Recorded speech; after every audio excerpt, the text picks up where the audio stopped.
Clownvergence, Clownvergence. We're getting together to make the world better. Clownvergence, Clownvergence. We'll make you laugh and play. We'll take your blues away. Hello, thank you. Namaste, salam, namaste to everyone. So wonderful to be with you. Thank you, Julia. Thank you, Dan. I would like to maybe invoke a famous proverb.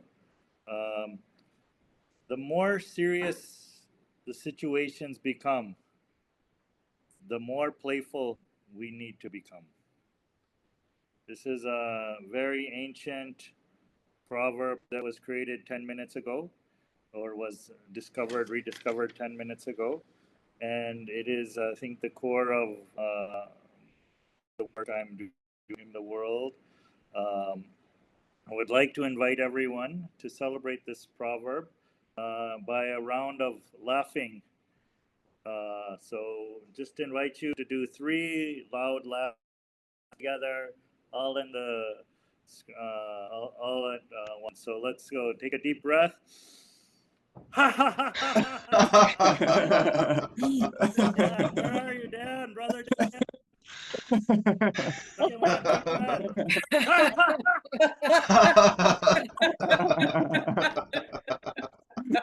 Third one.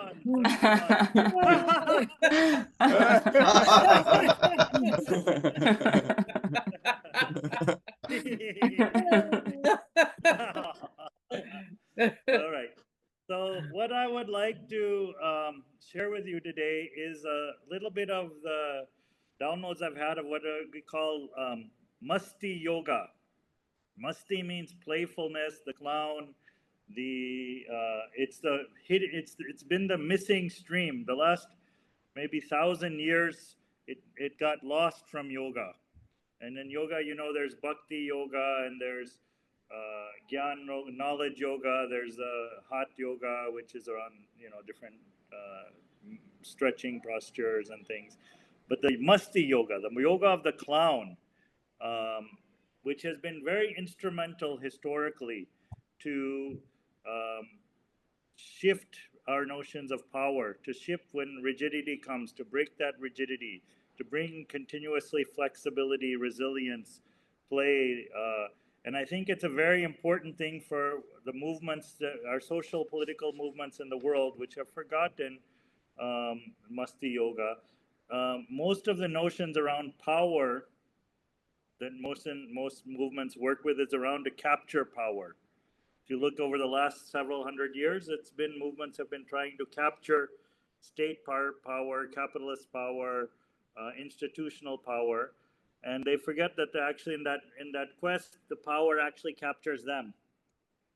And so what I think the importance of the Masti Yoga, the yoga of the clown, is actually 3 areas: to actually disrupt power by inviting in chaos. Second area is to mock power. And the third is to unlock other forms of power that are outside our conventional notions of power. And I feel that the clown has a big role to play in this and in supporting this movement.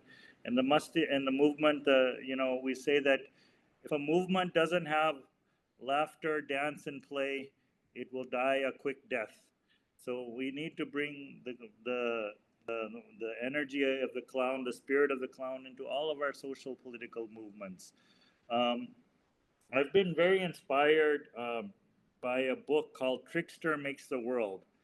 And for many years, I've struggled trying to find what is my place in the world, what is my purpose in the world. And when I came across that, because I had friends who are far more intelligent than me, far more talented than me, far more beautiful than me. And I said, what am I actually doing here? And then I read this book and I said, oh, now I understand my archetype of who I'm in the world. It's a trickster. I suggest you have a look at that. And Trickster has a very critical role in the world today, I think, in terms of disrupting this paradigm of control and planning that has been engulfing the planet, and maybe the arrogance of that idea that we can control life, that we can plan for everything, that we can insure against everything. And the role that we need to have is maybe bring the trickster into this world. And I think in terms of, there's be three areas which I would like to maybe share, which have been very critical for me, and I think important for how we think about movements. So tricksters first as shapeshifters.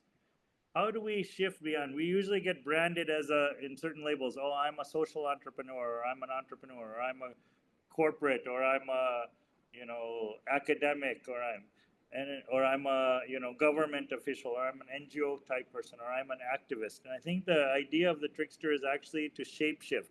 How can we develop the capacities to move into these different spaces, to transcend these different labels, to be able to play with people across ideological categories?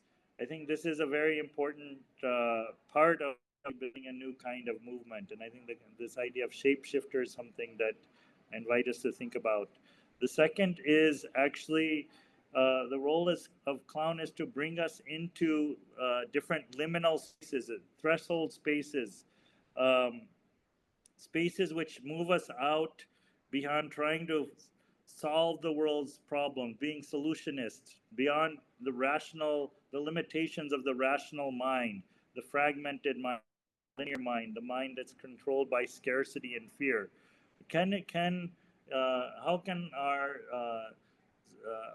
our clowning and our extra energies actually help to bring people into liminal spaces that are musti? Musti is a word in Hindi. Musti yoga. It means playfulness.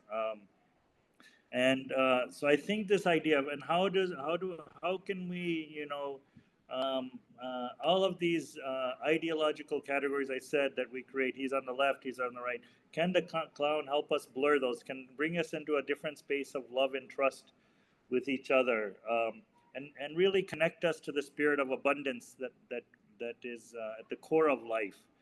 And the third area I would just suggest is maybe the clown as bringing playfulness, inviting us to be weird, making it okay to keep failing, as some of our previous speakers said, seeing mistakes as a gift, failure as a gift. And I think if we can bring that into our social movements, it would create a very different energy. Gandhi talked a lot about the idea of satyagraha, which means non-cooperation. And the idea of satyagraha, I think, is very important in the world. It's been kind of forgotten, but you don't cooperate with the unjust powers or unjust laws or rules or systems. You find ways to subvert them. And I think the clown has a very powerful role. Example I would share is work with the Ecoversities Alliance. So the university I run is actually 100% illegal.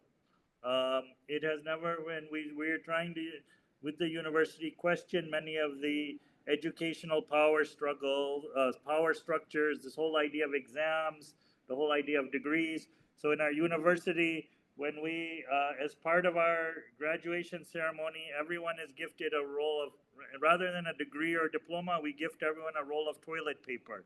And saying that if you learn to play with your own shit, deal with your own shit, you'll have a very healthy life. So lots of ways. We have a campaign healing ourselves from the diploma disease. So a lot of playfulness. We're encouraging people that you can get together with 5 of your friends, start your own universities. So Dan has been working with friends there, Clownversities or Travelers-versities or Grandmothers Universities or Forest-versities or River-versities. All kinds of different things. We can mock the system, we can play for it, we can unlock all of the knowledge systems that have been buried under the weight of modern academia. So I think I think this whole movement is a clown movement. It's inspired by the clown movements, that we need to actually start to play. We cannot try to think we're going to capture power or we can hit power head on and fight against power. I think the clown opens up a very different and very important avenue for what do we do in these times when everything seems to be falling apart and where power and greed and violence is getting centralized and going over. I think the clown is our only hope. There ain't no place I'd rather be. You're lighter than the sun and the stars to me. Everybody's family at the Clownvergence.